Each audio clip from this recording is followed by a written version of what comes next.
Okay, apologies for the 6-minute delay, everybody. Thank you for joining us this evening. I'll try and read the agenda off my iPad. So basically, the first item is public question time.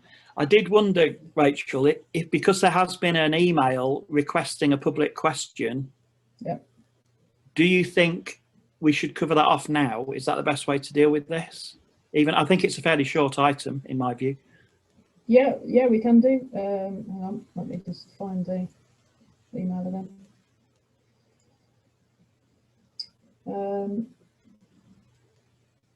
Okay, basically what was raised by a resident was about the post on Facebook referring to our grant to the Random Acts of Kindness project that's being coordinated by Home First Tech. And there was concern that it didn't adhere to our, it's not actually a policy, it's a sort of position that the Pubs and Comms committee took when we met in September about what posts were appropriate on our Facebook page. But in that, so the question was, should that have been posted, or was it sharing of a, promoting of another scheme? So I don't know, Doug. Doug's, I've responded to the resident, and you've seen the response, but I don't know if you just want to. Well, from my view, the background on this was that I should declare that I'm the main person who was the person behind the Random Acts of Kindness initiative, and I've been pushing out most of the social media things and created the group, and I shared it to numerous pages, and I noticed that Richard, as deputy clerk, has liked that, as actually has Meltham Town Council and numerous other people. There's about 8,000 people seen that post one way or another. And it was shared this afternoon to the parish page with the note that actually this has been supported with a grant from the parish. So I see absolutely no issue with that, although I've clearly got a vested interest in promoting it. It wasn't me that promoted it, it was the clerk. But it was absolutely legitimate. It is a parish supported project, it is a local project. So I saw that Rachel had responded to that effect, and it's well within our powers. We have got the issue about how we use Facebook lower down the agenda, but it was raised this afternoon effectively in what I saw as a complaint or a challenge, actually, which I thought was unwarranted, and there's no case to hear as far as I'm concerned. I think if I can just add there, what I clarified to the resident was that the Random Acts of Kindness is a specific project which was submitted as a grant application to our Finance and Management Committee, went through the checks and fits with the criteria, and it was awarded money for that. And just for awareness, there was another question about the awarding of that grant that came through our Facebook Messenger earlier, and I gave the same response, that they could look at the resident could have a look at all the documents and see what the application was for, and it adhered to our finance and management criteria. So I think from that point of view, the matter is addressed. But as you say, later on the agenda, we will review what we have on our Facebook page. But I think in this instance, we've said that we've given a grant to an organisation, and actually I think the Deputy Clerk was both quite right to do it, and it's a very good thing to ask for people to nominate potential recipients of the Random Acts of Kindness in this instance anyway. Yeah. So, hi, Kathy. Thank you, Rachel. So I think really that's the matter closed. I think in general terms, it's important that where we can promote projects that we've actively supported with the form of grants or other support, then that's a legitimate use of our public face on Facebook anyway, as we discussed at the previous meeting. Thanks for joining us again, Kath. Hopefully we won't. I'm sorry about that. It keeps telling me it's my internet. If your connection gets Let's hope it lasts for the next hour or so. If your connection gets bad, Kath, just turn the video off and use audio only. Okay. Yeah. See how you get on. Yeah. Where are we now? We're literally on the first proper item. We're just about to discuss public bodies amended by Local Governments Act. So you've not missed anything other than a brief discussion about questions. Okay, so the formal agenda then. For the first item, we've obviously got this standing item now about recording meetings, and I just need to check that everybody's happy that we're recording the meeting. Show of hands. Yeah, everybody happy with that? Yeah. And incidentally, as from a pubs and comms point of view, there has actually been quite a few people watching the YouTube videos, which is probably, we've got a bigger audience than we probably ever had when we had proper meetings or set down meetings. Okay, apologies for attendance item 17. Have we got any apologies, Rich? Councillor Brooke obviously is long-standing absentee. He's not given specific absence for this, but yeah, he's it's accepted. And that's the full membership, isn't it? What everybody is here, and Councillor Jason Brooke. Yes. It does raise the other issue about whether we need to try and nudge some more people to join us, because we are a bit thin, really. But we can't really discuss that here, but I do think we all need to think about that and ask people. So item 18, has anybody got any personal and disclosable pecuniary interests? No. No. I mean, I probably should mention, I think most people know that I'm a very active Facebook poster. When we discuss Facebook and the community page, I'm very active as a volunteer on those other platforms and forums, really. It's not really an interest as such, but you know, I do wear numerous hats, and one of them is a volunteer on the community Facebook pages. Item 19, any written requests for new DPI dispensations? No. Any views as to whether any item on the agenda should be discussed in private? We've got a minor finance issue later, but I don't think it's a concern in terms of note. So we're going straight item 21, the minutes of the previous meeting, which fortunately Rachel was the chair of. So no doubt we can clarify any issues if there were any on those notes. That was quite a while ago now, it's 14th of September.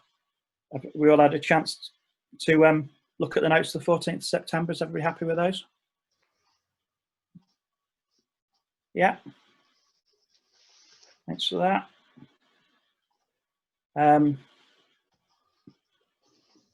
Okay, we've then got, I don't know how much, Rich, you normally talk to this, but we've got an advice note buried in the agenda on item 21 about events and publicity and anniversaries.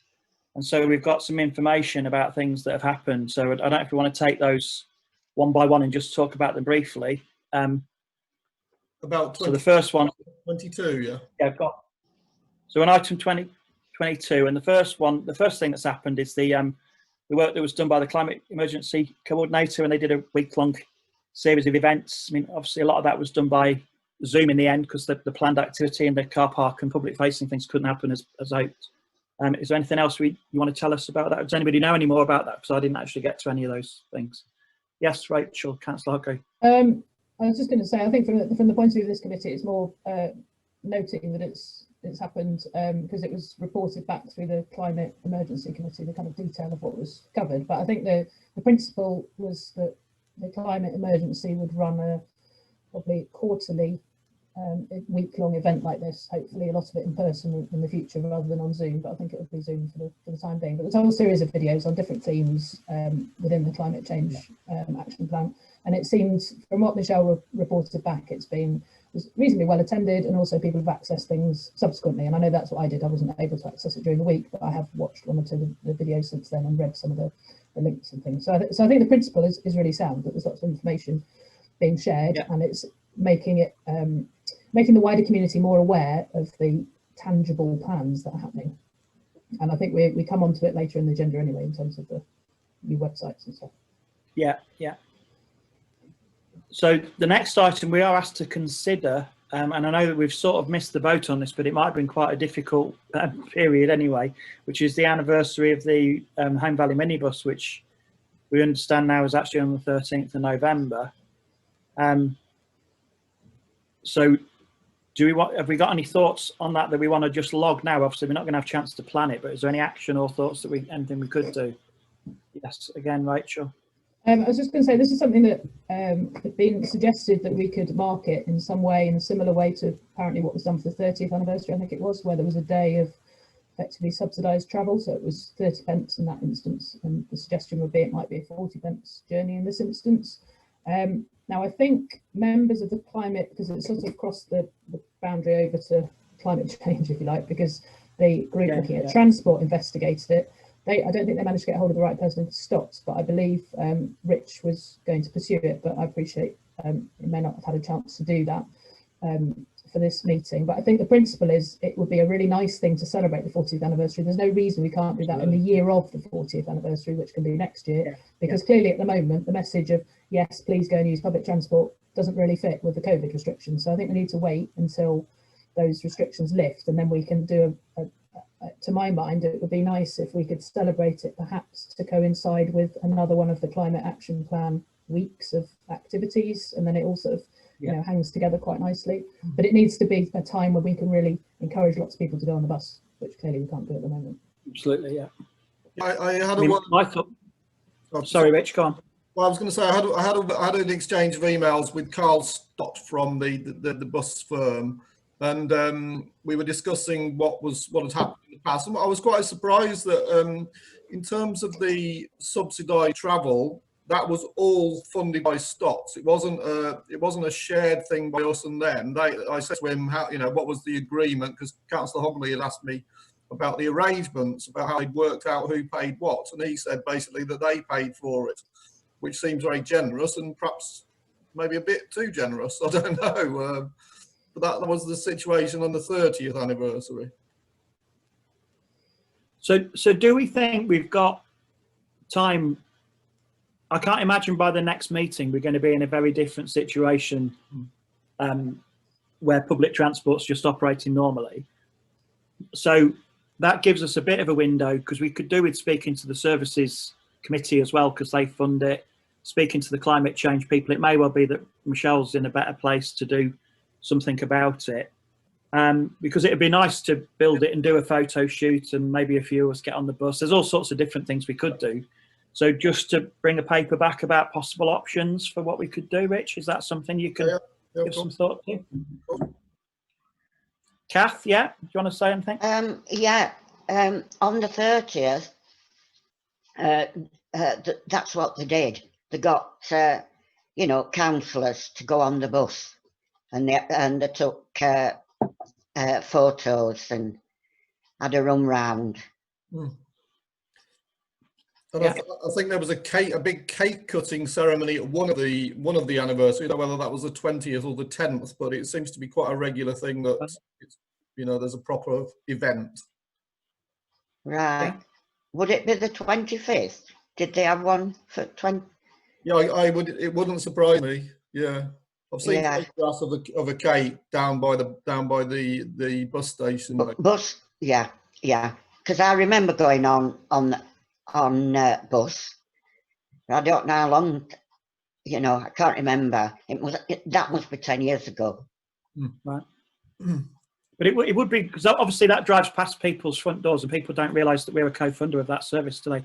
So I think it's important we do make the most of it. Councillor Hogley? Yeah, I was just going to add, I think the Service Provision Committee have already are already aware that we were thinking of celebrating the anniversary, because I think I remember extracting some bits of the minutes to then send to Michelle to say this is something that we could take forward. But I think if we could do something realistically, probably next summer, and you're right, we need to give it a bit of thought as to actually in practice what would that look like. But it would be good to connect it to the whole.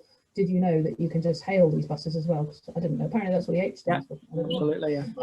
So you can, you know, use them and promote the timings of them and the routes of them, and the fact the parish council gives quite a substantial subsidy. And I think if Stotts potentially, I guess, if I mean, it'd be great obviously if they fund it all, but it might be something where we can say, well, if you can allow us to have subsidised tickets, so the 40p tickets, then we'll pay for the, you know, the cake and the ribbons and the publicity around it, or something like that. So I suppose that could fit into our elements of our budget for next year, because there's a special. Yeah. I can't remember whether I can't remember whether we were retaining that in our future projection for next year, Rich. I think it's still there, but I think, yeah. No. So basically, between now and the next meeting, Rich, and if you need to speak to Kath or people who might remember what happened previously, then I'm assuming you can do that, Rich, anyway, informally. Yeah, of course. And bring a paper back about some creative ideas. And if we've got Stott's support for an outline plan, then that's even better still, isn't it? Because then we can just go agree with it formally. Okay, this is another one to note, but I guess again this will be another options paper about us getting involved with this at the anniversary of the Great Flood. I remember dressing up as a mill owner and doing a reenactment along the flood of the river about 20 years ago. I mean, personally, I think it's a great idea and something that we should work with, but at the moment, I don't know much more than that. So I don't know what the timeline is or when that anniversary falls. And it's You know any more, Rich? years in the future. I mean, I think probably what maybe somebody got in touch with me about it because they were thinking about all sorts of interesting things like theatre productions and books being written and the Civic Society getting involved. And the reason I sort of brought it up was not just about that. It was about how easy it is to not notice when anniversaries go by. Because I realised when I saw this that we missed the 75th anniversary of the last flood last year as well. So I think we just have to be conscious that there's anniversaries going on all the time, and we sometimes just don't notice them really. Perhaps the 75th anniversary of the 1944 flood should have been something should have happened with regard to that, but like I say, it was just something that we just missed really. So and I think with regards to the 175th, it's not years in the future, but I think it would be nice if we just said to people, yes, the parish council will get involved in whatever way we can, with whatever events are going to celebrate the town basically in the history. Okay, Rachel wants to come in. Yeah, I was just going to say to sort of assist with that, because I must admit I looked at it and went, oh, which great flood? Because I thought there was a whole history of we had a flood and then 50 years later we had another flood and 50 years later we had another flood and then there hasn't been one. So so I'm more familiar with the one in 44 rather than the Great Flood. So I just wonder, I know Deputy Clerk's quite interested in history of the valley and things. I just wonder, are there kind of key events that local historians are aware of, in which case if we've just got a very simple list of what they are, then there is that opportunity to then look ahead and say, well, actually, what would be a nice thing to mark? Because I think what would also be useful is, I'm conscious that we have things like the Arts Festival, often themes around something, and actually having that information of when anniversaries happen might be useful to share with groups like that, where it might provide, it's quite nice if things linked together, a bit like when there was, Fenella with Tiger, that was sort of a theme for a year, and then there's often different themes, and I just think that's it's local cultural knowledge that is only, as you say, reinforced by continually being celebrated, marked, commemorated, or whatever. And it's nice to have positive things. I'm not sure if flood obviously is particularly positive, but a mixture of things which are commemorating what's happened and other things that are celebrating big things that happened. Like there was the big Sing was reenacted, wasn't it, a while ago? So I guess the request is if Deputy Clerk, by all means with assistance with other folk who are interested and knowledgeable about local history, could just sort of pen up a little list of key events, and that helps those of us who didn't have the pleasure of growing up in this area and knowing what they all are. Yeah, do that. It's a great idea, yeah. So we've almost got a forward calendar so we know what years we might choose to do things. Yeah. Are you happy to do that, Rich? Yeah, absolutely. Is that something you can? Yeah. Thanks for that. Okay, moving on to the next item, which is the plaques, which Rich has attached photographs of the plaques on the agenda papers, and there was also a mock-up of where they might be stuck to on the toilet. In the wrong place. I'm afraid we put them in the wrong place because there was a confusion between myself and Councillor Hogley about which bin was which bin. So so the maintenance man is having to take the plaque down and re-affix it in a different place. Though, as you're aware, he's spent the weekend unblocking toilets, so I don't think he's got round to it. So just for my benefit then, so we are, where it says tick, that's where we're actually looking. It is. The middle one to the right of. So it will leave a space for the notice board. That's the question, really. Yeah, so the agreed place, or at least as I mean, as Rich said, that's unfortunately wires got crossed with description of places, but above the little cigarette bin, which is to the right of the opening to the toilets, is where it's going to go, on the basis that that's the side of the building that is the public toilets, rather than on the left-hand side where it's sort of actually quite distant from where the toilets are. Yeah. And then the opportunity is to put a notice board on the left-hand side of that entrance. But while we're there, actually, another thing that is related to the whole notice boards around the oh, sorry, I'll wait until the notice boards are. Apologies. There was something else that came up from an email I got today. Okay. So in terms of the and again, we've seen the mock-up for where it might go on the Civic, but obviously we're waiting permission on that. And I saw there was an advice note about put the hole in the mortar, not in the stone, and so that's just rumbling along, I guess, isn't it? There's nothing more we can do other than await permission. Well, with the Civic, we've got to apply for listed building consent. So that's something we need to decide today about how we're going to do that. Whether is it us that does it, or is it the trust that do it? I'm still not entirely sure about where the divide goes. What do we think? Well, I would have thought that it's we technically are the council's given that building to the parish, so I think the bricks and mortar are ours. So if we're screwing something to our bricks and mortar, I think it probably should be the request comes from us, because if effectively the leasee applied, the council would ask, have you got permission of the owner? Yeah. I can see Rachel nodding. And do we think that we probably, I mean, I know it's a bit of a, well, it's yet another process that somebody's got to do, but is that falling our way? Rachel, your thoughts? Yeah, I think, I mean, the Civic Trust has been fully involved in what it looked like, the wording on it and its location, so they're all on board with it. But I think we're the ones, I absolutely agree, I think we're the ones that should put in the application, and therefore we should pick up any cost that's associated with that. I don't know whether, Rich, you had any luck on that? Yeah, well, there's no cost for the actual listed building consent. There's no cost. If it turns into where you actually have to put in for planning permission, there is a cost, but we won't know until we've actually filled in the listed building consent application, which I'm happy to do if that's the decision of the committee.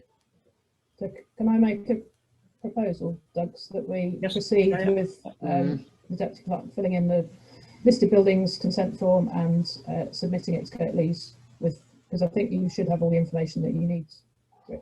But if you don't, come back to us. Can I just add to that? If they come back and say it is a planning permission, can we also approve that the clerk can pursue that as well? Because basically pursue whatever paperwork is required to get it over the line. Okay. Unless obviously you feel that it's something that needs to steer, but if it's just filling in forms, I've got no. And I can authorise up to a certain amount of money anyway, so you know that it's not going to cost hundreds and hundreds of pounds, so I should be able to cover that as well. Yeah. We take a formal vote on that. Yeah. Sorry, you all want to vote if you're happy to proceed as we've just discussed with Rich doing the paperwork for us. Thank you very much. Carried unanimously. And then we're on to item 10, which is about our own notice boards. This was discussed a few meetings back, and Rich started to look at it. And then we've also, there's a related issue about a further notice board, but this is about just for clarity, this is about the parish council's notice board. Rich, do you want to? Yeah, I mean, there's not a great deal to report really. Basically, John, maintenance man John, I've asked him to buy some thick cork in kind of a roll form, which he's been struggling with, unfortunately, to get, which is why it's not gone up. He thought it would be up in the last week, but obviously I've been here, and I don't think he's been able to get the cork, but it should be done within the next few weeks, and hopefully I'll be out and back in home first. So as soon as it's done, it'll be done basically. So I'm assuming it's just a progress report. There's nothing we need to vote on further because we've already action this anyway. Is that right? Yeah, it's just waiting for materials to be affixed to it, basically. And so where, in terms of Honley, because there's reference to Honley there, and again, Honley's less than straightforward, I guess, because I'm assuming there's been delays with the transfer. So is the notice board, is there a notice board in Honley at the moment, or is that a proposal to create one? That's a proposal. The notice board that used to be in the council chambers, John Ford has got that basically, and he's reconditioning it, and then when he gets the cork roll, he'll be putting that in that as well. And it's just about getting an agreement when the library comes over to us, basically, which seems to be getting put further and further back, unfortunately. Okay, but we're ready to go. We'll have a sister board in Honley, effectively, to match the one in. That's the one. Yeah. Fantastic. Rachel, do you want to? Sorry, yeah, I was just going to comment. I don't think whilst we want it to be somewhere near the library, I don't think we'd agreed where it would go. And from memory, I think we were going to ask Honley councillors to give it some thought as to where it would best go outside the library, whether it goes on the wall or because there are already some notice boards. Actually, I was in Honley today looking for notice boards to put maybe the plan things on, and it's surprisingly difficult to find notice boards that you could access. So I don't know if that's something Ben can comment on. I've seen there's one by the village hall, just down from where the scouts meet. I think the library would probably be the best place, but I would have to ask other councillors what their view was. Yeah, I think in terms of having a notice board, it'd be great if it's at the library because then it's associated with our access as well. But it's just about working out that space as to where it could. I'm not actually. I think the one. I'm not sure. I think the one by the village hall. I'm not sure if that's connected to the church or not. I'm unsure, and I can't remember really any seeing new stuff on there. So I don't know really. Yeah. I know just an anecdote about parish notice boards in Denby Dale, and they tried to move it. Well, they did move it, but because it was facing the public highway onto a footpath, council's planning officers basically had an issue with it causing not the board causing an obstruction, but people stopping to read the board causing an obstruction on the footpath. Oh my God. So sometimes these things are less than straightforward, actually, when you start to ask permission about can we put it there. If it's our land, it's a bit simpler in some ways, but there is numerous sites possibly, because there's the car park at the top of the village in Honley as well. It just depends where the most footfall is, but and in Home First, people have created their own, haven't they? Which is the most footfall would be on the high street, but then again, the library would probably be where you'd get more people who'd be interested in what was on the board. You know what I mean? Well, Ben, are you happy for us to resolve that you just have a conversation, because I can't imagine we're going to get the keys to that site anytime soon. So that gives us time to bring it back to the next meeting about the third location of the Honley notice board. I know, I'm pretty sure Pat will have a view, so I'll speak to her and see what she thinks. Very cool. Yeah. Can you capture that mini action in the minutes? Do we need to vote on that, Rachel? I'm looking to you, or is that just a conversation? I'm seeking advice on what's. I don't think we need to vote on it. I think we just need to agree that some proposals for potential locations will be explored by Councillor Lockley.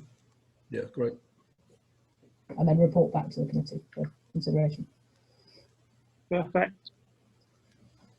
Okay. So on to item 11. Yeah, we're on to item 11 then, press coverage. And we've got, I don't know if the Home Valley Review, the Christmas edition's out yet, but Deputy Clerk in the minutes has done he's given us the copy that was submitted together with the actual article that went out in the October one. For people's benefit, the Home Valley Review normally went to print every month, but in November and December they've only done one issue, and partly as a cost saving exercise, I think. So basically that's all in and gone. And well, there's an issue. There is, yeah. I guess one of the challenges is trying to get decent copy and what we actually use with that column space that we've got. But we did manage to get some stuff for the last two articles. Does anybody else want to comment on that? I know, Rachel, you had a lot of input into this. Yeah, I think I'd just comment that we still need to encourage the chairs, particularly of the other committees, just to give consideration to what the key things are that they feel are worth sharing with the community, because I think it slightly relies on those of us who are on this committee's presence on the other committees to know what's been happening. So I think it's just a sort of nudge, really, which I mean, you could potentially send out Doug's to the other chairs just to remind them, which I know you did for this one. I don't know if you got much input, to be honest, but it's important people Didn't get reflect, any response. I didn't even get, to be honest, I didn't even get acknowledgements of the email that I sent asking for coffee. Right, okay, fair enough. Yeah, it's a shame you can't, because it should almost be a duty, shouldn't it? That every month or so, that a chair could write a spiel about what's happened within their committee over that previous period, or it'll be like 3 months, won't it? It doesn't seem unreasonable that that's an expectation, but building expectations into practice that's been going on forever is probably quite challenging, really. I know, Councillor Carey, that you tried your best to. I thought that might elicit a response and somebody might contribute something, but alas, no. And I think it's hard because some committees, like say planning, probably haven't got a newsworthy story in the same. But the CAS group possibly has, because it's funded bigger projects or the community projects that are funded by finance. So I think, and also some of the committees only meet once every 3 months anyway. So, you know, they haven't actually got anything to report on the month 2. I'm not trying. It sounds like I'm trying to make excuses for people not blowing their own trumpets, but because they should do, and we need to get better at this. And this relates to everything on Facebook and things further down as well, doesn't it? So yeah. I think it's more of a, you know, people need to see that part of their role is about publicising the good work that they do and what they support. But again, I think another thing is that, like we saw over the weekend with all the talk about the blocked toilets, that people don't even know the very simple things, like the fact that we own the toilets. You know, a lot of the discussion on there was about who owns the toilets and slagging off Kirklees. Yeah. So I do think that just nudging people about just things like that, which might be quite familiar to us, you know, might be quite ordinary to us, but just reminding people or telling people that, you know, these are part of the things that the precept does pay for and their charges do pay for. Because a lot of people were up in arms about a closed toilet, as you might have seen if you were looking at Facebook. So, you know, it obviously is something that people value, but they don't know who owns it, and B, it only becomes important once it's a problem. So it was quite an interesting weekend seeing what people thought about the toilet and the ownership of the toilets.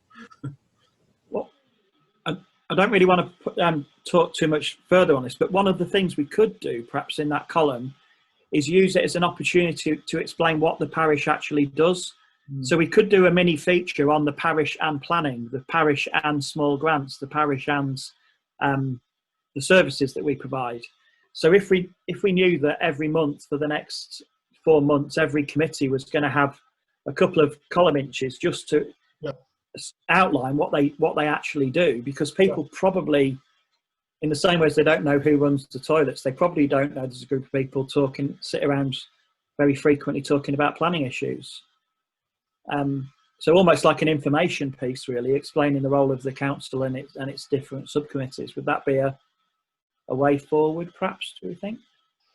Yes, Rachel? I think that's a good idea. I think the other thing is we have awarded quite a lot of grants recently, and I know Rich is allowed to put them on Facebook, but I suppose we need to make sure that sort of as the publishing cycle happens, we reflect back and say, actually, we have awarded quite a lot of grants in that month, or maybe where we haven't. But and it's important that we flag that up in the paper as well as on Facebook, because it's often a different readership, the two things. I mean, I'm also conscious Home Value Review seems to be much more difficult to find in paper form at the moment, which doesn't help us. But one thing I suggested to Rich was just that we link on the website just through to the Home Value Review website, where you can download the copies of the paper, which I think I hadn't really appreciated. You could read the whole paper online before, but again, it's kind of reinforcing, well, actually you can access this news, because it's amazing when you talk to people how many people do see it. I mean, I had a friend the other day who said, oh yeah, I saw you in the paper, and And then I asked where she got the paper copy, and she said, oh, it was the pet shop. I said, oh, that's funny, where did you get it in the pet shop? And she said, well, I think lots of people take them to line their hamster cages. I was like, well, fair enough, at least it gets read, you know. So so it's kind of, you know, if people do see stuff, even if it's they're wrapping their fish and chips in it, you know. Brilliant. Okay, so shall we move on to it? So we need to just carry on nudging people, but Rich, do you want to put what I just said about the information piece into a? Yeah. I don't know how much I should do or how much you should do, but are you happy to sort of at least draft a request to all chairs and say I can set? Possibly with it, if you gave them a limited word count, you know, it'd be useful if they almost look like a set of, you know, 300-word articles or something like that. Yeah. We could do with the deadlines for the next reviews as well to inform when you need stuff. I think that you could also hang it on the fact that people are probably just over halfway through their terms of being chairs of committees. So, you know, now's a chance to reflect on it, given that you're going to be asking them in May to write for the annual report what their committees have been doing. So actually it's quite a good discipline for people to start thinking about it now, otherwise they forget when they get to May what happened in November. Yeah. Okay, we're happy to move on to the next item. I just realised I was pulling numbers off the previous minutes, not these. So we're actually now on item 26, which is the website and social media. So again, there's been quite a few changes and improvements really with the website over the last, probably since we last met in September, with more active content from the climate emergency guys, numerous YouTube videos that have been uploaded to the channel now. So we're just noting that, but I'm aware, Rich, is there anything further you want to say about any of that? No, not particularly. I mean, it's all written down there really. What just about the YouTube channel. Obviously, my mum's now. It's impossible to edit and upload videos when you haven't got an internet connection. So I'm kind of about a month behind. I won't be able to catch up until I'm back in home first, really. So just bear in mind that's why that's the case.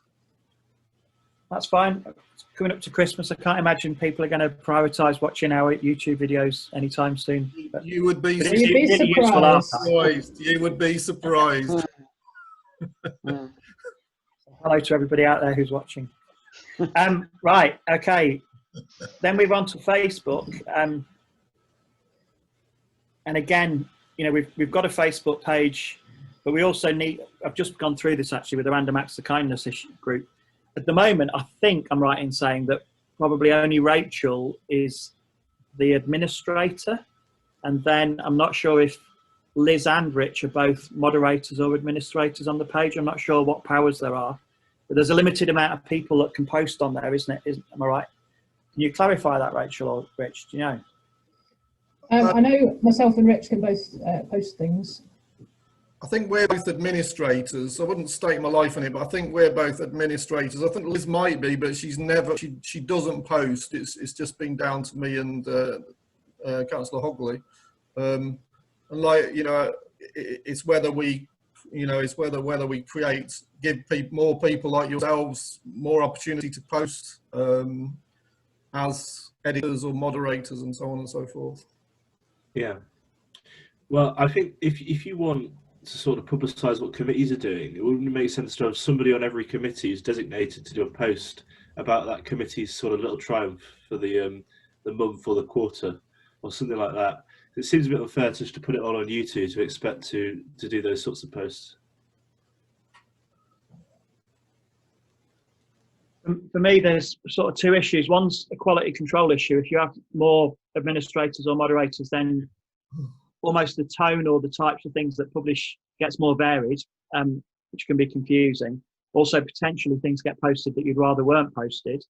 But on the other hand, if you don't let other people post, you limit the amount of people who are actually writing, and also you're putting a lot of pressure on the page clerk in this case. So I think because it's so easy to delete a post or change a post or edit a post, even if it's spelling mistakes, I'm certainly of the view that more is better, really.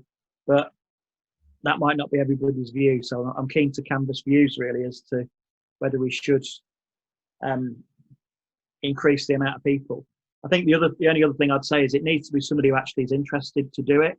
Because if, say for example, if the chair of planning in any one year had never used Facebook, never does use Facebook, doesn't post on Facebook, there's no point making them the administrator, because they'd never optimise that opportunity. So you need to find somebody who actually understands it and is quite comfortable posting. Yes, Rachel? I've just checked, and both Rich and myself are admins, so we've both got administrative roles on it. I think I don't know, it's a difficult one really, as to whether you sort of open it up to lots more people to post. I guess I'm a little bit nervous about us losing the consistency of message and ending up putting too many things on there.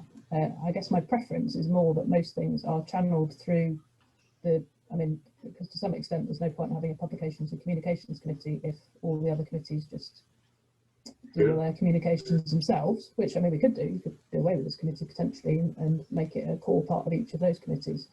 But I sort of feel the consistency probably comes through having the deputy clerk and potentially the clerk, but I understand that's fine. It's just not keen on doing that sort of thing. So that it's a parish council message rather than it coming from different councillors' perspectives. But then I do feel it should the chair and deputy chair of the Pubs and Commons Committee should be administrators. I do think that kind of fits logically with the clerk.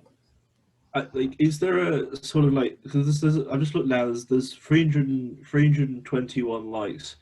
Are there any plans to sort of use advertising or boosting posts to try and reach? I don't know if that's been discussed before, because I don't know how many people live in the Home Valley, 25,000 or something like that, and try and reach a bigger portion of them.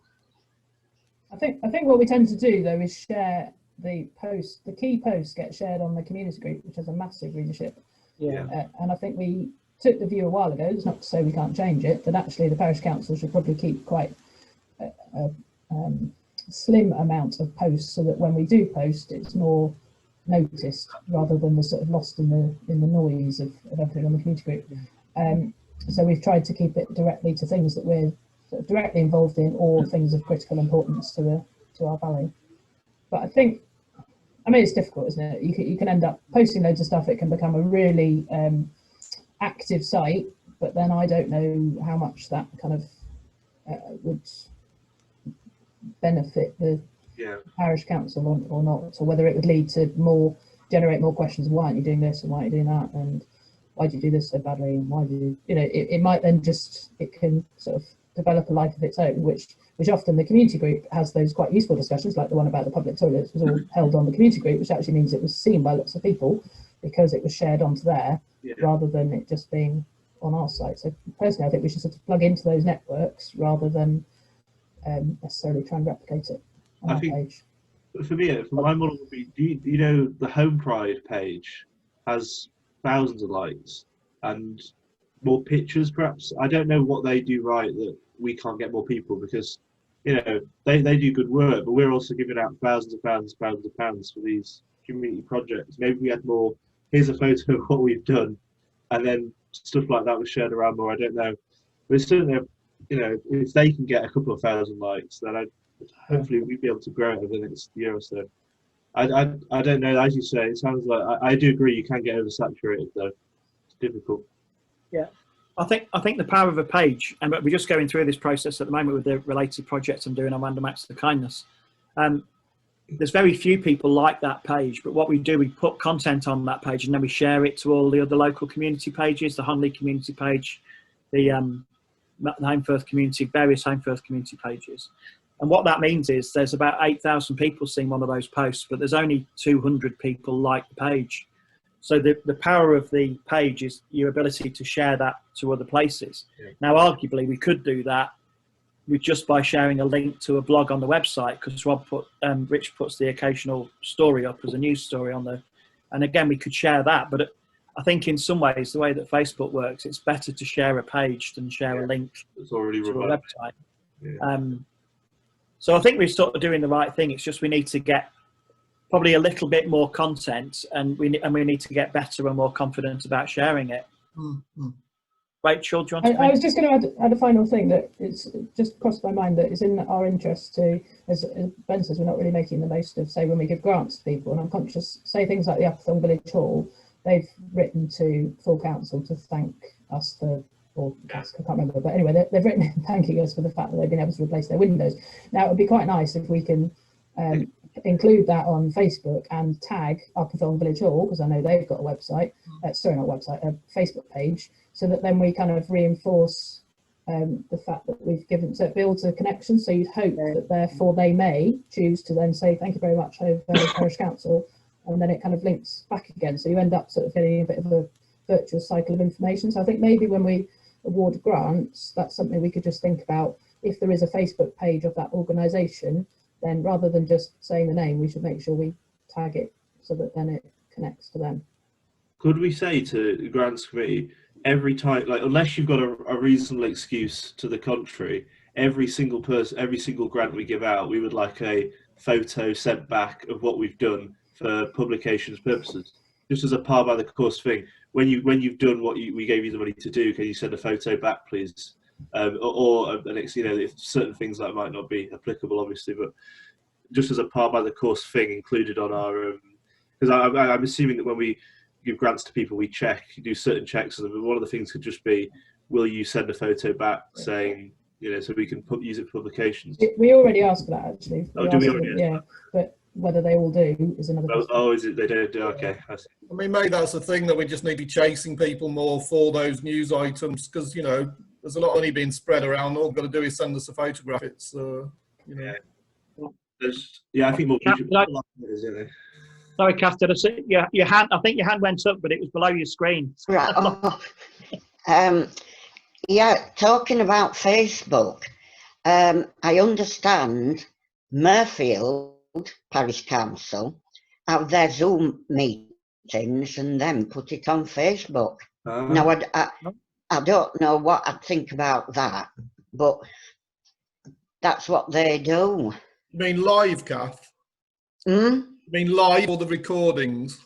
I think it's recording. Well, okay. Yeah. Let me see.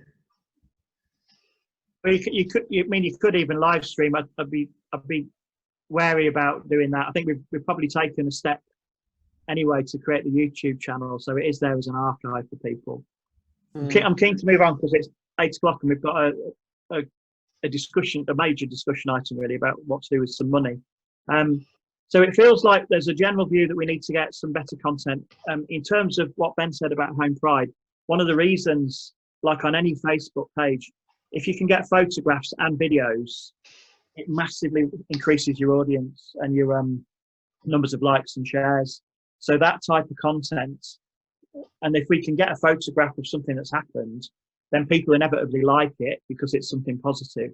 Yeah. That drives it up the feed, so more people see it, so more people like it.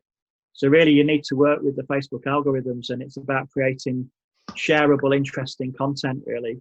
And the other content that does really well on Facebook is bad news or outrage, which is why people why everybody knew about the toilet issue, because quite a few people saw it, commented on it, or you know, and I'm not saying we should create a row for the sake of getting a big audience, but that does help.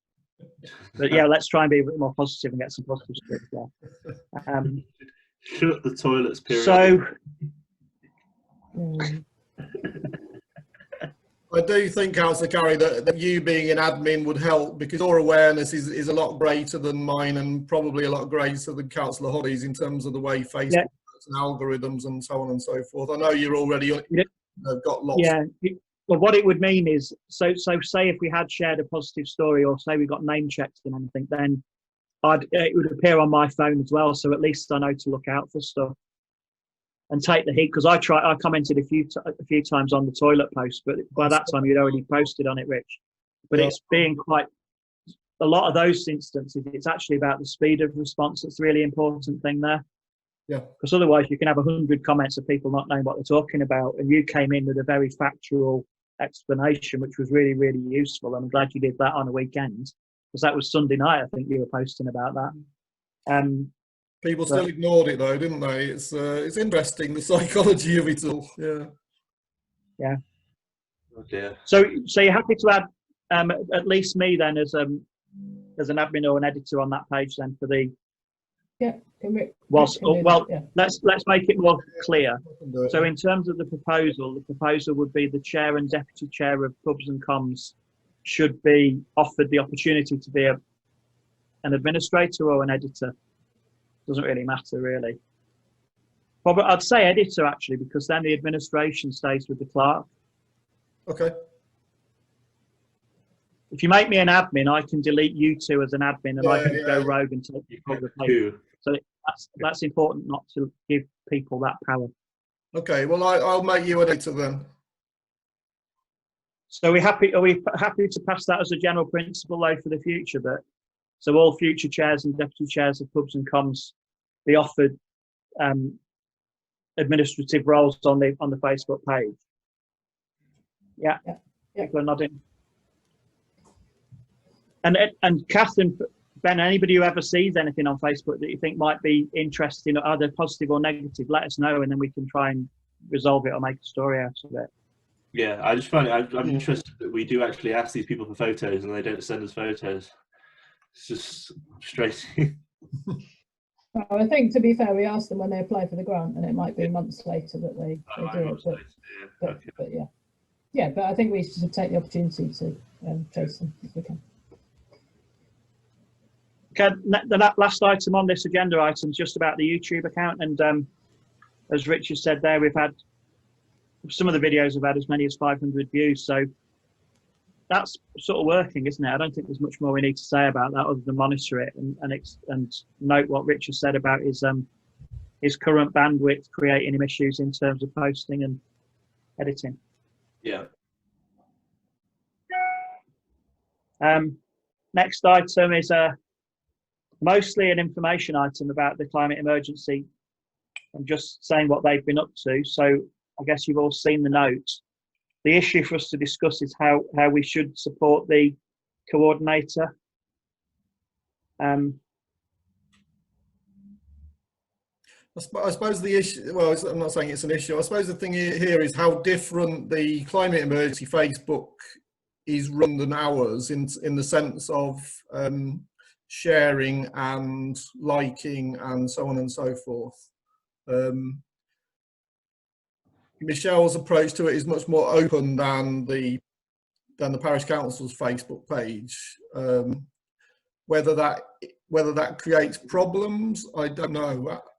As it stands, we haven't had any problems, but I suppose it's whether there's a potential there to create some issues by it being too wide in terms of what's liked and favoured and shared and so on and so forth. Just to come in on this, I did actually have a conversation with Michelle, because she rang me to generally have a conversation more really about the exposure on the Home First community pages, but also on the parish pages. And I know that as a committee, they are putting posts up which we wouldn't put on the parish page. And I guess I feel that is inconsistent, because if they are both parish pages, she is a paid parish officer. It's a tricky one, but if she's promoting businesses, where this starts to unravel is if you seem to promote one business and not another, which actually all goes back to legal issues to do with state aid, which are obviously being discussed in Parliament at the moment in terms of the Brexit deal. But that's actually what the problem is. That, and I guess her view is that if you've got businesses that are supporting their projects, then really it's legitimate to name check them. But it feels like it probably does need a proper discussion, I think, because otherwise you've got two different sets of protocols on both public-facing parish Facebook pages. I don't know what you think, Rachel, as chair of the parish, but I mean, I can see your point of view about consistency. I suppose the whole principle of the climate emergency is that we're trying to specifically engage with the community and sort of work in partnership with lots of different groups. So it feels slightly different from what we're directly in control of. And I think, I mean, I've just opened the page on my screen just to see the sort of things that I may have looked at in the past, but I know there's all the stuff from clearly that week that had the videos on. But there's quite a lot of, I don't know, I struggle to see any negatives about it at the moment, but I can see what you mean about if we are seen to promote a particular organisation. But that said, you could argue that, say, Coddy's Farm, for example, is on there, mentioned by name, but then they're a member of the climate change group. So I think you sort of, I mean, and I think there should be the opportunity to kind of champion locally organisations perhaps that are taking a really strong climate approach. So to be honest, at the moment, I'm sort of happy to run with it and then see what happens and see how that group grows. Because I'm conscious as well, Michelle's sort of just, you know, still getting everything underway. And I think the good thing about having a specific page that's devoted to climate emergency is actually it's of interest to a different group of people who maybe aren't really interested in the other stuff Parish Council does. It's more people who are motivated by the climate emergency. So I suppose I'm slightly kind of saying, well, let's just run with it and see what happens. Notwithstanding, inevitably there will be some dilemma that comes up that's driven by it. But I can't see anything instinctively on there that causes me concern. And I don't think you're likely to get a formal complaint. I think it's, and as you say, if people are volunteering or are stepping up or are demonstrating certain projects, whether they're, you know, private individuals or businesses or volunteers or the council, it really makes no difference in a sense from the, if it's about trying to deal with the climate emergency, everybody's efforts are useful, aren't they, really? So, and I think, I mean, Michelle's a very experienced sort of social media and publicist type person and understands the benefit of getting businesses on board, really. So, yeah. Well, I'm happy. I mean, in terms of this broader question, you know, I don't know what else we could do to support them other than sharing their content onto our pages, but they've already got their own pages which they're sharing. So I'm not, that could potentially double things up. But if they've got a really big news story, then obviously I've got no problem with us running that as a feature on our page as well. Maybe Michelle already shares content across. I don't know if that's happened. Well, most of that week that she put on was all shared across. You know, stuff shares both ways, really. Yeah, I mean, I think where it's things that the Parish Council has specifically organised, there's no harm in them being on both counts, but where it's just promoting positive climate change thing. I mean, I give an example. She posted something a while ago that was about Yorkshire Water and water saving initiatives. And, you know, actually when I was looking at the site, I went, oh, that's interesting. And I clicked through and I now got my little thing that I put in the toilet to save water on each flush. So it's kind of, you know, and it's the thing you think, well, you wouldn't just put that on your Parish Council main website, but actually if you were looking for climate change ideas, then you would. I suppose it's just making sure that we don't have two stories that are completely at odds with each other. That's the only danger, I guess. But things like the water fountain, that was on both and should be on both. Okay. And obviously we'll make sure we're talking to them anyway about getting content onto the Home Valley Review page. So that link's already there. I don't think there's much else we can add other than what we're doing then in that case. Obviously supporting them in all of their endeavours. Okay, the next item, which sort of is the annual awards. Now, we'd already decided that last year, or this year, obviously that couldn't really happen. It's where do we think we should start the process for accepting awards for next year? Because can Rachel or Rich advise as to the timetable of which meeting when did we ask for nominations? When did we make the decision? And when did we have the awards ceremony? It used to be, sorry, I was just going to say the deadline was normally the end of September, and then the presentation was at the December council meeting. So the one that would be, well, is next week, but it was in person. Sorry, Rich.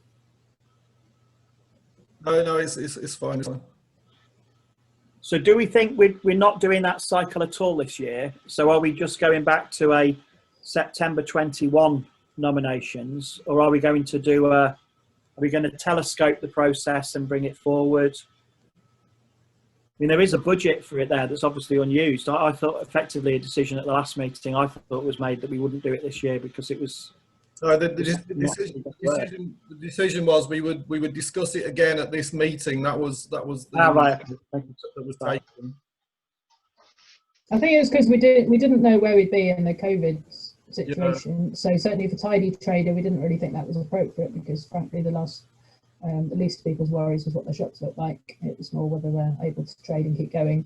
And similarly with Community Champions, I think we felt a little bit uncomfortable that there were potentially huge numbers of Community Champions, there are, and it would be more fitting to have a tribute that perhaps reflected the whole community effort rather than singling out individuals.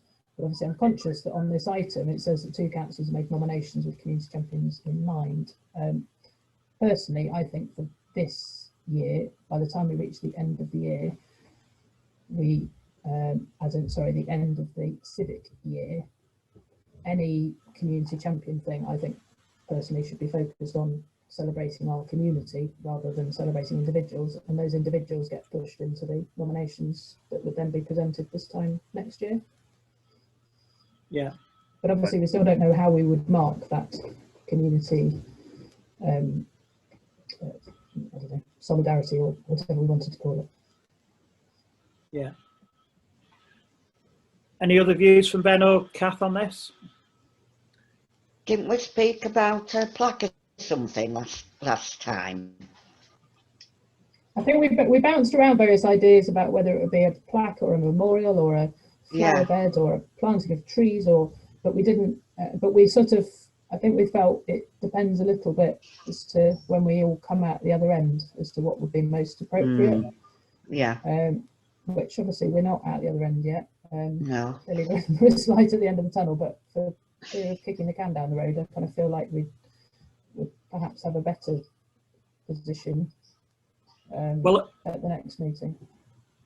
So it seems like there's certainly a clear proposal there that we effectively put it on hold for this year, and we start to invite nominations from August, September next year onwards for basically we go back to what we used to do. And then if that's agreed, then I guess the only other, we can agenda a discussion really about how we could do some sort of group celebration commemoration of efforts made. My concern on all of this is I'm not sure who else is going to think of doing something, or even if the council's going to do something, or it just feels, I think everybody's waiting for it to be over before they think about what they do to market. I imagine there'll be some sort of national event when it's all over as well. We might want to tie in with. Yeah. I think especially for all the people who've passed away and all the hospital staff that have passed away, I think there'll definitely be some sort of big memorial when this is all over nationally. It's probably best to wait till then, thinking about it. Are we happy just to leave it as a standing item to see an update if there's any news on national plans that we can or should tie in with? Yeah. Okay, happy to move on then. The next item, there's basically three. Me and Rachel put together some papers which outline 3 different ideas really. So we're in quite a strong position in that we've actually got money which we could use to promote the work of the parish much more broadly. And there was 3 practical suggestions that are all outlined in the reports that you've had, together with an introductory report. And this ties in actually with what Rich said, when people don't realise we've got the toilet. I think a lot of people generally don't realise they're in a parish area or realise what parishes do. And I guess that's why this committee is here, to try and promote the good work of the parish and help explain that to local people. But part of it is actually physically getting our brand out there, so people, other than 2 plaques that are maybe on the walls of buildings in the town. How else would you know you're in a parished area? Especially whilst we haven't got a notice board. So, you know, these are ways really of addressing that. So I don't know if people wanted to perhaps talk about the general idea of needing to raise the profile of the parish, and then we'll talk about the 3 specific proposals. Yeah. Is there any comments on the general thought about should we be promoting ourselves? Is that part of our role? I mean, like the reason why people know about Kirklees Council, right? There's 2 main reasons would be they get like letters from them, and there's signs when you come in and out of Kirklees saying "Welcome to Kirklees." So those are the 2 easiest ways to just visually and through your letterbox. And I don't know if that will be too expensive for us. That is difficult. I think I was just going to say about the those two ideas, just to bear in mind just give you an idea of cost, I guess. For the neighbourhood plan, it did cost thousands to do the a mail shot to everyone. And I know we used to historically we had a newsletter that got distributed just once a year. I think it was like the annual report came out through post boxes, but again it was several £1,000s to achieve that. So I think whilst it's you're quite right, that would raise awareness, but I'm not sure that's necessarily a worthwhile use of our budget. And I think the signs, you're quite right actually, and part of me would love us to have signs at the entrance for everyone. But interestingly, one of the things that came up looking at the neighbourhood plan was something Kirklees had things to say about, was what was regarded as kind of gateways to the valley, and you realise there's actually a huge number of roads that come in. And I know the Home for Rotary actually put some signs up on some of the roads that come into New Mill and come and Greenfield Road and things, and it does sort of raise the question of, you need quite a lot of signs for them all to say welcome to the valley. So it's not to say it's not a good idea, because I think welcoming signs and building the identity of the Home Valley I think is a very positive thing, but personally I feel they could be something that the parish council would do in conjunction with other groups or bodies, rather than it just being about welcome to the Home Valley associated with the parish council. Yeah, that's right, Sean. My thoughts on that, having worked on various regeneration projects, which are now got rusty signs going into Batley, that often they're funded with funny money like that, and they are helpful to sort of mark out a territory. Although I think there's a long conversation about what is the Home Valley, where does it start, does it include Meltham, is it the political valley? So our particular definition of the valley, whilst really valid historically from pre-1974, isn't necessarily a descriptor that other people would use. But the big challenge, as Rachel said, when you come into Meltham, they've commissioned those big stone blocks that say Meltham, but there's only a couple of 3 roads in and out of Meltham. Yeah. And I'm not even sure if that says that's Meltham Town Council that funded them. Yeah. But in those types of more smaller villages or smaller parish areas, it's possibly a lot more viable. And I know in the Colne Valley, there's quite a lot of work that was done on creating new commissioned artworks to basically say you're in the Colne Valley. And that just caused a lot of debate about where the Colne Valley was, and then a lot of criticism about the design of the signs. So it's a difficult one, I think. But maybe the ideas we've got here tonight are a little bit cheaper to start to put us on the map a little bit. But I do think there's an issue about people knowing which parish area they're in. I mean, I guess the issue is because parishes aren't very common in Kirklees. Kirklees doesn't really have a common way of promoting us. As if everywhere in Kirklees was parished, it would be more of a standard thing. Yeah, you're right then. But do we think there's general support in it would be helpful if people knew a little bit more about us and that we existed? Or is there do we think that's? I think that would be good. I don't know if that would actually make a difference to our effectiveness, but it would be better for democracy, certainly. Yeah. Okay then. Well, with that in mind, we've got 3 proposals. So the first one, some of these, well, the last one came exclusively from Rachel. The notice board one we've sort of discussed in and around when we talked about our notice board, and then the other one, the second one about the mobile sign, is an idea that I had maybe 18 months ago when I saw the Meltham one. So just to take them all in order, Has everybody seen this report and had a chance to read it? No, I haven't seen the report. They're fairly straightforward proposals. The first proposal is about the purchase of a community notice board to go, and we thought that could go on the toilet block next to where, if you look on the agenda where Rich has done where the sign should go, there's a white panel, and that could be a site for the community notice board, because in Holmfirth, there's one notice board that's been sort of taken over by Home Pride that wasn't really theirs, but nobody else was using it, that was hidden by the pharmacist. There's another one outside the church, and then the main one is one that people have created for themselves, which is on the fencing that goes around the recycling block. But that's not really a notice board, it's just a fly posting site. It's very useful and very effective. But there's not really a public facing, well managed notice board in the middle of Holmfirth. And I suppose that's what we thought we could effectively create, sponsor and manage.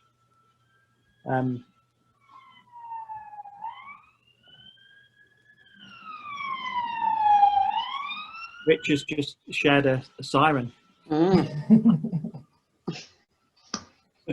Basically, the idea is that we can look into the costings and possibilities of creating a notice board that looks something like that in that site, really. So we haven't got any costings for this, but I mean, I did have a quick look on the internet, weatherproof notice boards, and you know, it looked like probably 600 quid would get you something that could probably just be purchased and screwed to the wall. Thoughts on that, Rachel? Yeah, I mean, I think we should have a notice board there. I think it's an obvious place to have it, and it gives us a notice board that we have ownership over, so we can obviously choose what we want to put on it. And I know we've talked about a notice board there for quite some time, but never got to the stage of actually putting one up. I think partly because we were waiting for the tenant to get, you know, the renovations finished, and then the tenant to get installed, so that then there's kind of more clarity over which bits the toilets, which bits, you know, a retail outlet. And sort of related to this as well, what was raised by someone today was that they suddenly noticed that on the back of the toilets there's a gents and a ladies sign up high, and they felt one was in keeping with the conservation area, and the other, which I think is like a registration plate style, wasn't. And it did beg the question for me as to whether we ought to have some sort of sign on the other side of public toilets that just says public toilets. We don't need ladies, gents, it can just say public toilets. And indeed, the bit where it currently says entrance, that should maybe say public toilets rather than entrance. So it's absolutely clear what the building is, because I think sometimes people don't know. So I know that's not a notice board, but while we're talking about signage on the building, again, that's a way of helping people understand what the building is for. But I support the notice board. I think we should go ahead with that. Oh, there we are.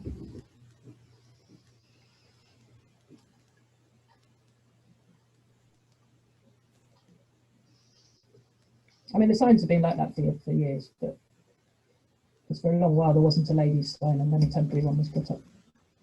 But again, the signage was all parked while we renovated the block.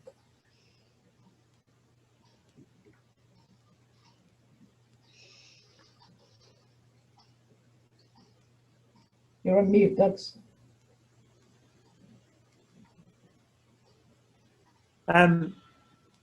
Maybe it's an opportunity actually to brand those toilets as Home Valley Parish public toilets. Absolutely. If people think the councils, or you know, maybe it's part actually of that. I mean, I know this is almost like a fourth report on this item that's not been written, but is there an opportunity to make that clearer? And we may do something similar then. You know, we could obviously do that with depending how we go forward with the library in Honley, but at the moment we're the only people who look after that toilet block, aren't we? We haven't handed that over to a third party other than somebody that we pay. So it would be legitimate, I think, to some improved signage that actually makes it clearer that it's our toilet as well. Yeah. Yeah, so I think we've got, Yeah. we'll obviously we'll have the plaque on the front, so we probably don't want to duplicate that, but certainly on the back of the building, I think there is a good opportunity to put something Yeah. that's visible from afar. But that, I guess that's slightly separate from the notice board. Yeah, we've jumped about a bit from the. What do we think of the notice board in principle? Because the basically proposal is that we'd look to commission something to go there, and I think all we'd need to do for now is probably agree a budget of, well, I thought 600, less than £1,000. We've got that type of money that we could commit to it. Absolutely. And then I thought we could replicate that in Honley as soon as we've got the keys to Honley, if there's space on there for the parish notice board and the public notice board. Yeah. So, Yeah. Ben, That's a great idea. Let's do it. Mm, Kath, are you happy with that? I am. Mm. Yeah. So we've agreed the notice board. Do you want to take the signage on the toilet as an amendment, as to also consider improved signage for the toilet block that perhaps incorporates ownership? Yeah. I mean, it could use our I logo. agree. It could use our logo and say public toilets, so it doesn't. Yeah, logo, Home Valley, Parish Council. Public toilet. Yeah, I fantastic. hope you capture in this demonstration of what it's going to look like, Rich, from what Ben just did. I mean, it would be quite good if you vote on a budget as well. How much? Because Liz has put forward a thing for council next week where she or I can authorise up to £1,000 if that's passed. So if you today put forward a suggestion for how much the budget would be, then approve that, then that's in place for us to us going. Yeah. Oh, yeah. Well, when on my my quick estimates on the actual cost of the notice board, that's without the erection fee. I thought it was about 600. So I would say if we approved a budget of up to 1,000 for procuring a notice board, weatherproof notice board, and fitting, and then I'm not sure how the sums work, but I think if we're going to get a decent sign for the toilet block, that could easily cost £500 plus, couldn't it? Rachel, have you got? Yeah, I was going to say actually the decent sign on the back wouldn't have to be super expensive, because just to give you an idea, I'm just looking back to the suffrage board, which is outside Honley Library, and that was what was it, 75 centimetres by 59 centimetres, and laminated sign. Obviously we had the design already, so we'd have to mock up a design. That actually only costs, for the sign itself, 65 quid plus VAT from the company we got it from, which is a printing firm, which I think you approached Doug's for a quote on one of the other documents. So printing firm in Meltham, where they just print onto a metal sign. Because actually on the back of the building, you really only need a metal sign that's neatly affixed to it. Whereas a notice board, obviously you've got the key and the opening and everything, so it's going to be more expensive. So I would have thought there's an opportunity for both the notice board on the front and an improved notice, which may need to be bigger than that. So I'm not saying it's necessarily as cheap as that, but I think a couple of £100 might mean that then up to a limit of £1,000 for the two of them together.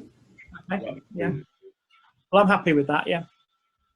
Because actually, Rachel, we'll come on to it next, but when I got the costings for those flexi boards for the next item, they were that was including with a base and double-sided printed. It was £105 plus VAT, and that's for an A bigger than my screen is, and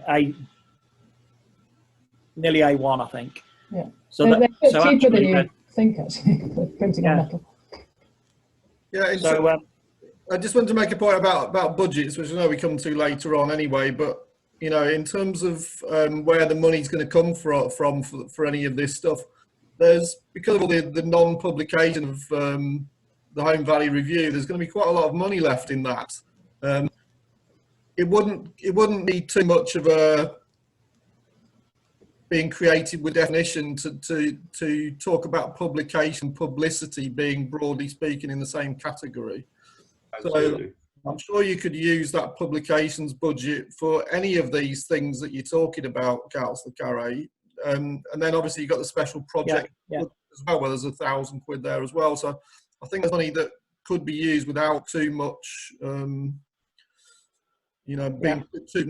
being overly creative with the definition of the budget lines.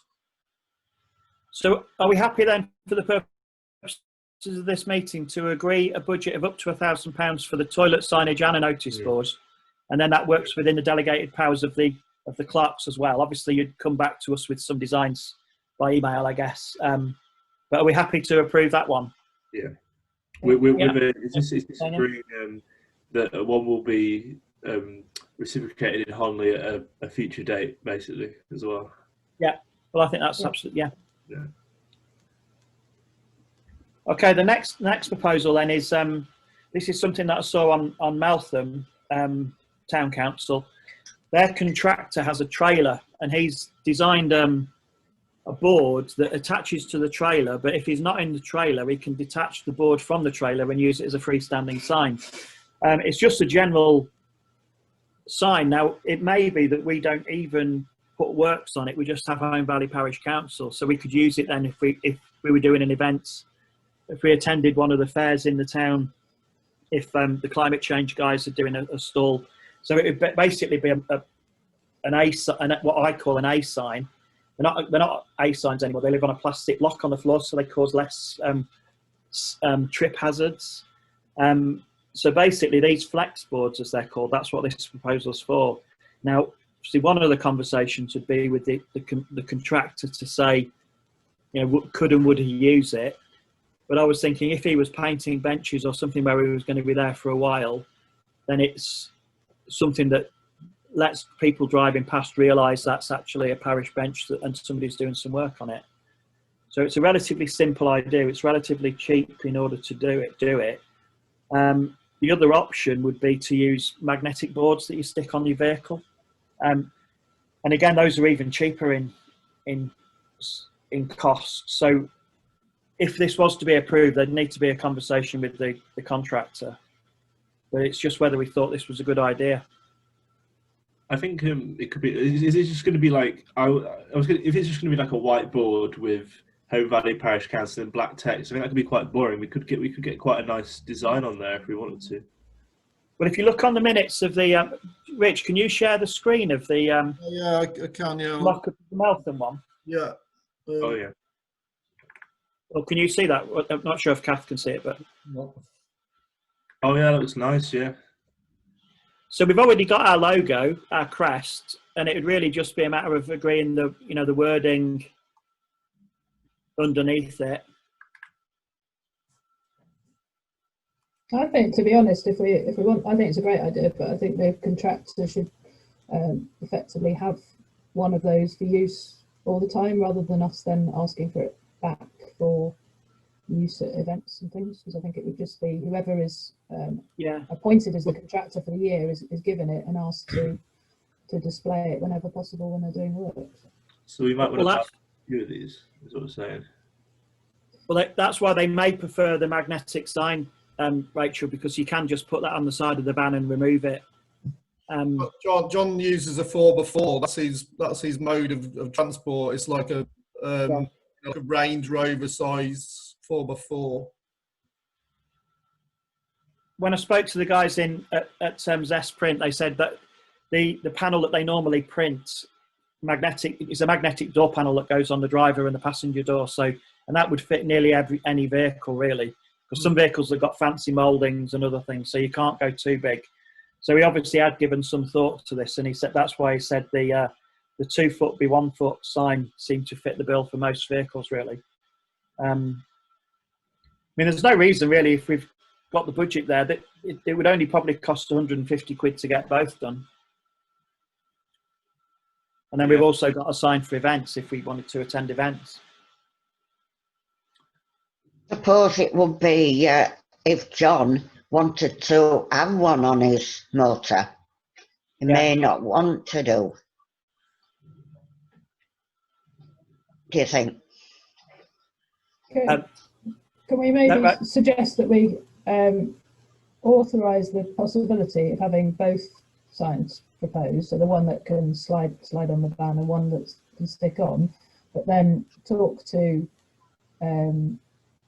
John to see if he's willing to have the magnetic one, because he's quite right, because he might not want, I don't know, they might mark a car or whatever. I'm sure they won't, but if they did, people are precious about it. Then if he's willing to have the magnetic ones on, then that's great, and if he can, then we could get them. But if he's not willing to have them on, to be honest, I think as part of awarding the contract, we can request that the contractor displays the sign. Yeah. So it's not really his, but you're right, we can't make him put something on his truck, but we could say that when you're getting your, his strimming equipment out or whatever, or his, pressure washing and stuff, that he puts out the sign, and that's part of when he's doing the work. So I think we could potentially approve the potential to buy both, but subject to the discussion with the contractors whether actually we would use the metallic signs, because there's no point getting the magnetic ones and saying, well, I don't use them. So can we have again, because we can use Clark's powers of purchase, if we just need to make the decision in principle that we're keen to explore the purchase and procurement of both a flex board and a magnetic board for the use, well, not used by the contractor, but also for any it may be a parish council that is doing a public event or wants to set up a street stall somewhere and talk to people about a local issue. There is the flex, they'd obviously both be the property of the parish, wouldn't they, ultimately, so we can use them. So anyway, is there support from all four of us for that? Absolutely. Yeah. Okay, carry next one. I'll let Rachel talk to this one, because this was Rachel's, what I consider to be a brilliant idea, having been one of those people who was scratching around to try and find tabards for marshals at events, and so Rachel's I don't know if Rich, is it worth you just sharing the I can show you screen, just so Ben and Catherine see it. Basically what this is suggesting that it's a practical way in which we can support a lot of the events that happen in the town. Obviously there's loads of community groups that organise events and festivals in Home Firth and indeed in Honley. So I was going to suggest we purchase 40 high-vis vests where we could have our logo on the front, and then on the back it could just say community volunteer, and then the organisers of things like the Arts Festival, the Folk Festival, various Christmas parades, food and drink festival, all those different things could borrow them from us, and because they all need stewards for their parades or stalls, etc., and they're really pretty cheap to acquire. And I know they gradually go missing, because historically I know Home and Firth events bought quite a lot of vests, and I've in my Christmas team capacity, I've borrowed them, and they don't last forever, but it's quite a simple way to mean that we often support things like the Arts Festival and the Folk Festival, etc. And it's just a really simple thing. People will start recognising the logo a bit more, and it's just a small means of assisting festivals with a relatively low budget. So I've suggested the company, I just looked online at one where you could print out your logo and get some words on the back. So I'm not wedded to that particular company, but it looked as if for about £240, which is what that added up to, you could get 40 vests, and I've just suggested 2 different sizes. I think that's a good idea, Rachel. I'm with that one. Fab. And the proposal would be they'd be stored at the council office, and then groups could ask to borrow them as and when they need them. Yeah. I fully support it. I do. I know from having distributed tabards and trying to get them back, it's a bit of a challenge, really. So we'd have to accept there'd be some lost along the way, some damaged, some not returned. But I still think it's very little money for really good support for local projects, and also it helps push our brand out there, doesn't it? So I fully support it. Ben, have you got any views? Yeah, it's a great idea. Good. Okay, so that's all carried. So we're setting a budget of, do you want to round it up to 250? Or do you think it needs to be a bit more, Rachel, or are you fairly confident? I'd be pretty confident. I mean, I got that quote, I don't know, about a month ago or something, when I put that paper together. So, but we can make it 250 to just allow a teeny bit of round it up to 250 as a working budget then. Yeah. Rich, is that fine? Yep. Do we need to vote? Should we vote for it, Doug, just so it's formally? Oh, sorry, I asked Yeah. everybody individually. All right, okay. Are we all voted? Do we all agree a £250 budget for the purchase of tabards as outlined in the report? Thank you very much. Okay. Item 30 from Kath. To consider whether the parish council might consider virtual and in-person meetings. So Yeah. very timely topic, Kathy. So, yeah, I'll make it quick. I've been thinking about this for a few months now. You know, when for us to be able to do both, for you know, anybody who's disabled, there's organisations and individuals and there's groups, members of the public, and there's some of them what can't get to a physical meeting. And I thought it would be, you know, we've got to be minded now about disability. And I don't know whether any other parish council have done it. I know they do it in Westminster, but I know we aren't Westminster. But I thought, you know, it'll be good for the parish council that, and we could, you know, sort of put it out there that anybody then can come to a meeting. So I don't know what your thoughts are. I think my thought is, having been somebody who was involved in teleconferences as they were called years ago, it saves people a huge amount of travel and expense. And if we can get the technology to work, then in theory, a bit like you've seen with the broadcast when Boris Johnson's been broadcasting to the nation with a camera in his bedroom and everybody else is at the podium, then it is possible, isn't it? That's how they're doing question time. So, and I think for a lot of people that want to come down to the public question time of the meeting, some of them are, you know, that's, if they're on public transport, it could be 2 hours of their life for a 5-minute point. Yeah. So Yeah. I think actually that's a really interesting possibility. And I think what COVID's taught us, if nothing else, is how to use technology to do things differently. I think this is probably something that Rachel would need to take to other chairs, and because it would probably have to apply to all committees and councils. But I think it's an interesting thought, Catherine, something that I think should be explored further personally. But does anybody else want to come in on that? Rachel? I think I certainly agree. It's something we should think about. I suppose I'm just thinking through the practicalities of we would need, because just thinking about our council chamber, it's not particularly well equipped from that point of view. But I mean, it'd be great if we could have a screen at the end where members of the public, if they wish to communicate to us, could. And obviously, in order for that to be working, we'd need microphones, I guess, and speakers so that we could all hear what they were saying. So I think it's a cracking idea, and I absolutely think we'll end up having a bit of a blend of potentially a blend of virtual meetings and in-person meetings. It also raised a question actually for things like extraordinary meetings when they're called, whether we would consider having some of those in a virtual capacity rather than having every meeting in person each time, because you start thinking, well, for some of those smaller meetings, perhaps they're actually more effective over Zoom. But we'll have to see, because there are benefits in seeing people in person.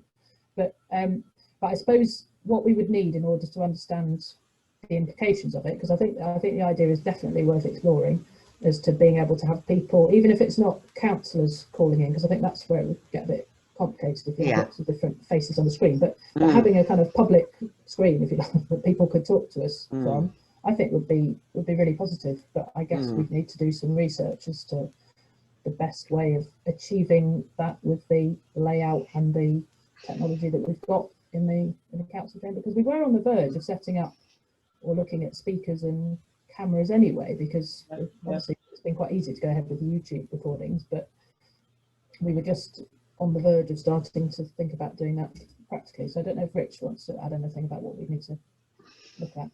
The only thing I was going to add, I had a quick look on YouTube, and there are YouTube videos about how you do integrate real meetings and people coming, using Zoom. Basically, they said you need somebody whose only role in the meeting is basically monitoring the people who are online and making sure that their voices are heard as much as the people who are actually live in the meeting. The other suggestion, I suspect it wouldn't be feasible given our terrible internet connection in the office, but to make it totally democratic is that we should continue as we are now, and everybody has a screen in front of them, and everybody links in the same way. I mean, it would be different because we wouldn't be looking into the screen as we are now, but in a sense that, that would be where the people online and ourselves would all be using the same media in a sense. So I suppose he's looking into that over the next few months and seeing what the best approach is in terms of integrating the two approaches. Yeah, I was going to say something, but Ben, have you got any thoughts on that? Yeah, I'd get a better internet connection before you did this. That's all I'd say. Yes, it's terrible. Yes. Yeah. The reason why I think this is possibly more viable than pure online meetings is because we only have a set 15-minute slot at the start of the meeting. So we don't actually have an ongoing exchange with the public. It's actually a very discrete spot. So if people want to basically be a talking head and have their say, they can be invited, managed, they can all say their piece. It would be much better if they could hear our responses. But, even if it was one way, we could still achieve some... we could let people lobby us in that first 15 minutes of the meeting. I guess that's what I'm saying. You could just set up a laptop and a speaker for that very easily. Yeah. I just think it would be good for parish council. We're thinking about everybody. Even councillors. If so, one of us weren't well, or we'd got an horrendous cold, and we didn't want to go down to the council office, we could, do it on Zoom, still take part. There's various things I've come, I came up with. I think things if one of us were on holiday, we could take part. We're on holiday, Kath. I know. Take part on holiday. Yeah. I was just going to make the point that we kind of, it depends what the National Association and YLCA say about these things, because they tend to decide, obviously the NALC will decide, and the government ultimately will decide about what constitutes a meeting. At the moment, they've agreed that we are a meeting in the same way as if we were face to face, but they might undo that. So we kind of wait. I think they won't. But it's going to depend on what happens next. Again, like everything. Well, I'm glad I've mentioned it because I've been thinking about it for a bit. So we'll see what happens. Yeah, Rachel, do you want to? Sorry, just the final comment. It's just I'm conscious that in the budget, and forgive me if it's now being proposed to be vied somewhere else, but we did have money allocated to what was it called, renovating our council chamber or something like that when we originally moved. And rather than, I know people originally were thinking of potentially moving it and all sorts of things, but we could potentially think about how we could use that budget to make our room more technically accessible, I guess. So you could have screen each side of the wall and on the end wall, and set up the speaker system and microphone system. Because I think you're quite right, Kath, and I think the main benefit is members of the public speaking to us, and also if we have speakers talking to us about, I don't know, Kurt Lee's officers telling us about a scheme that's happening or something like that, or people from the Peak District or from the buses or whoever. And then, as you say, it saves their travel time and also the expense, and probably makes them more likely to be happy to talk to us because they can do it quite easily from the comfort of their own home for half an hour rather than dedicating the whole evening. I think I think it's more challenging to get something that would work for having multiple councillors virtually there and some physically there. I can see that being more challenging. I'm not saying it's impossible, but I think we probably need even more technology to make sure everyone could hear everyone and that sort of thing. But potentially at least exploring the viability of several screens, several microphones, and if necessary, all the contact with those members of the public could be pushed through the chair. So the people who were there in person could say the question, but the chair could repeat it into the microphone, which can then be heard by the people. So I don't think that's an impossibility, but if it was councillors all trying to discuss things, that would be a bit more tricky. But it does feel as if there is a potential to use that budget in a more imaginative way. I mean, obviously we don't need to spend it necessarily, but I think previously we were talking about decorations, but now it might be that we could use that to create a more technically accessible council. So I guess I'd propose Rachel, Rich look at that.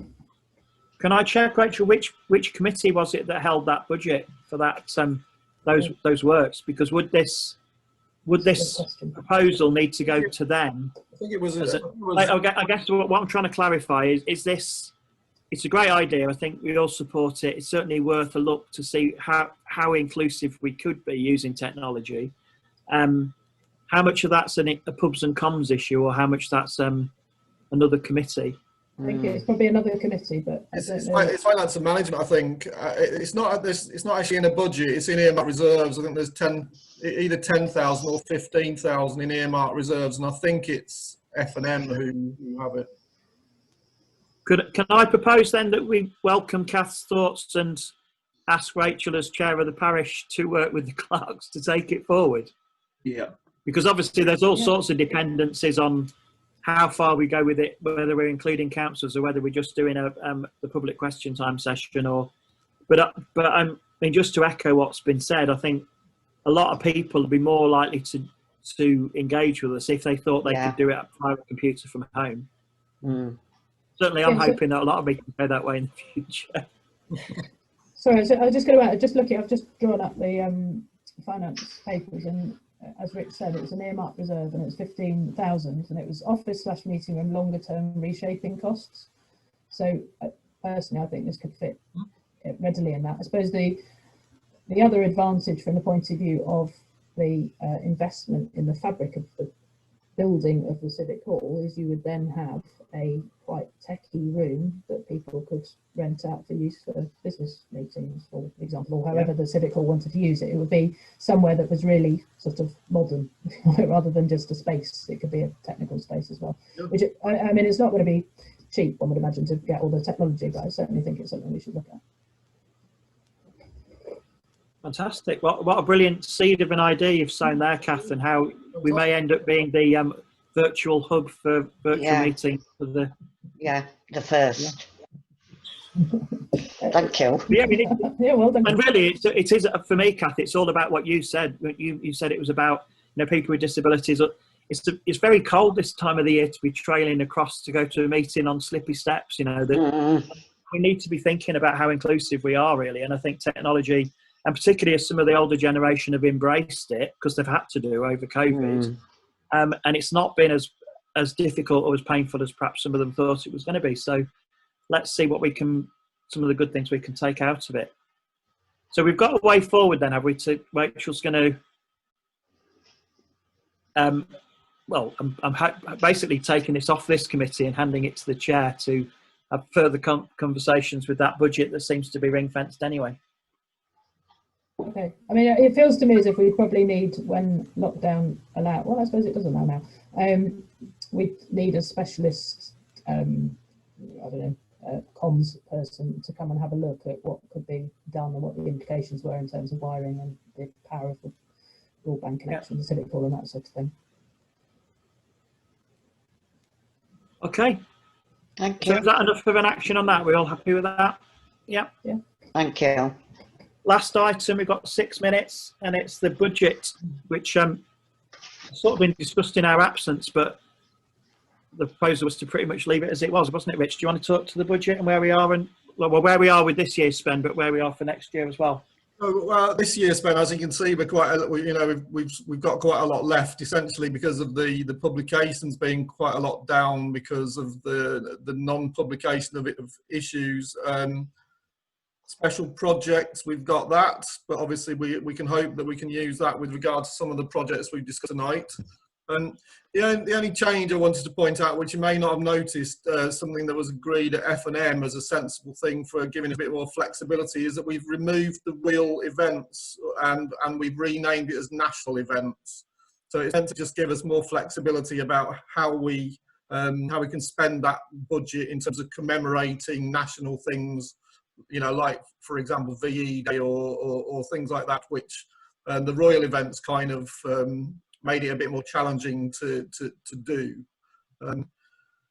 Now, obviously, finances next week. So if you do want to, no, not finances next week, council is next week. So if you do want to suggest some changes, I mean, there's still the opportunity there. Your budget is a very small one relative to some of the others. So if you do feel that you want to ask for a bit more and it's not going to cause too many ructions in that meeting, then you can certainly consider it. We could definitely ask more in terms of doing up the council room in preparation for when we return to in-person meetings, if that counts as communications now. Yeah, I don't think it. I think that should sit with finance, though, to be honest. Yeah. Rather than ups and downs. The only comments I've got on this budget is I'm not sure what community engagement means, and £100 isn't very much to do very much. So I wasn't really. It just seemed a bit of an oddity, really. I can understand that why the community champion and the tidy traders got relatively small budgets, because we know what those cost. But community engagement, having been a professional in the field, seeing people spend tens of thousands. I think Councillor Hogley knows how this is there. Is that right, Councillor Hogley? I think historically it was there, I think, for things like having a stand at the Honley show. Right, that's right. So I think it was allowing for the cost associated with attending various events. But that said, I don't think we've really used it over recent years, because our community engagement activities have sort of been scooped up in other things. So like neighbourhood development plan, for example, all the costs of community engagement with that rather than this budget line. So, I mean, there is a question mark over whether we should have that line there at all, or whether I mean, something like that board you were talking about that the maintenance contracts could use, but also we could use for events. You could argue that would be a legitimate use of that fund. So I'm reluctant to get rid of the money that's with it, even if it's only £100, because I think it would could be used, but I'm not sure it's necessarily needs to be community engagement going forward. I mean, I'm relaxed about it going forward as it is. It's only, it's another budget line to manage. We could roll it into that budget line 602 and call it local and national events, and just increase the budget to 1,100. And then we've got a bit more flexibility because if you do take a stand at some of the bigger events, even at food and drink, they probably want £100 off you. So then you couldn't do much more than that. But I guess if there was something that was really positive we wanted to do, there's other budgets we can approach anyway in the parish, isn't there? So it just always felt a bit of an odd budget line to me. That's all. But if it's easier to leave it than change it, I'm happy to leave it. I've not got strong views about it, honestly. It's easier to leave it. Well, are we all happy to basically leave the budget as it is? I mean, we'll just note this conversation, but it's helpful. We've got that flexibility on the national events anyway, Rich. So Rich, have you assumed in the special projects outturn that would cover the things we talked about today, the 3 proposals? Because it's not quite enough. Well, like I said before, I think publication. I mean, I think if you thought about publications as being publications and publicity, it doesn't seem to be. Oh, sorry. Okay, yeah. I think we can use that. There's £3,500 left in there, which can be used for most of those things that you're talking about.